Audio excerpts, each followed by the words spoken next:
What would I do without you? You'll always have me.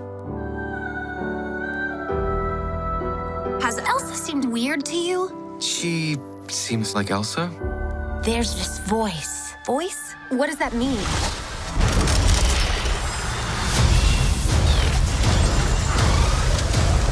Head for the cliffs! I'm gonna blow! I've got you! The kingdom is not safe. So, Should we sing? let's sing. Let's sing. Okay.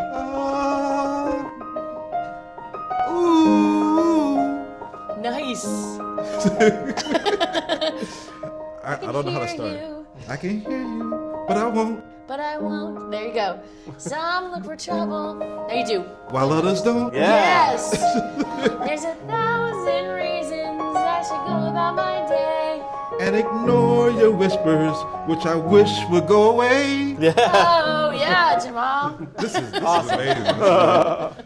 You guys did an amazing job. 7 new songs on this. I know the first time nobody could expect, Let It Go to be what it was. But how do y'all approach this one and have to not compete with that, but add to the lore of Frozen and give these great songs? Was it more of a challenge than your other compositions? I mean, it's always a challenge. Frozen 1 was a huge challenge, and we had no idea what it wanted to be. We had to figure it out with the team at Disney, Jen Lee and Chris Buck, and us, and a bunch of other amazing people. But this one, we thought of it as Act 2 of the musical, and even though people knew the characters now, we looked at it as a chance to explore them more deeply. And Jen Lee and Chris Buck know these characters better than anybody. They found these questions that still needed to get answered. She's accepted herself, and she's been accepted, but now what does she do with the power? Where does it belong? Yeah. And that's where this voice starts calling to her, and she has to follow it and put her family in jeopardy. Everything needs to change, and everyone needs to deal with change, which is hard. So that voice even was like a huge part of the film, and just to get that rhythm or that cadence for that call out or something, like how much was that your composition to just give that singing out of? Well, it's actually a language that composers have been using for centuries. It's called the Dies Irae. Dies Irae. And it usually is a mythical call that sometimes mythical characters don't always get a happy ending. And Elsa is a very mythical person who has to face danger in order to find her place in the world. So that was sort of the basis of that call. Mm-hmm.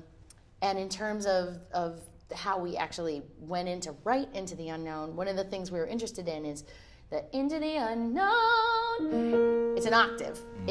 It's a safe boundary. We know this. Into the unknown is stepping your toe outside of the boundary, but which is coming what back. Elsa's gonna do. Wow. And then into the unknown, she has gone off the base. She's gone way out beyond the boundary.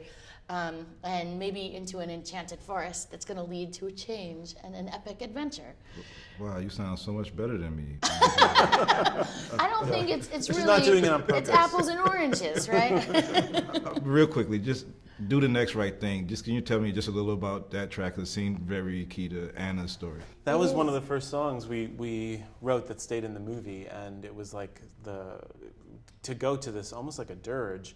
A song of grief was a really daring move, and we weren't sure it was the right move. But Jen Lee and Chris Buck were like, we're staking the movie on this song. But when I was writing the lyric with Bobby, of course, I really felt like it was an important message. There are so many people out there who are dealing with loss and grief, and breaking it down to just take that next step, just get up out of bed and make yourself a sandwich, to try and learn what I don't know if Chris Buck has shared that story, but he lost his son during the first press junket. Oh, wow. And watching his bravery that he and his wife had going forward and doing the next thing and the next thing to get through each day was so inspiring to me, and it felt like it was a story we needed to tell. Thanks for the inspiring music and compositions, and for showing me out on the singing. Sure. Awesome. Perfect.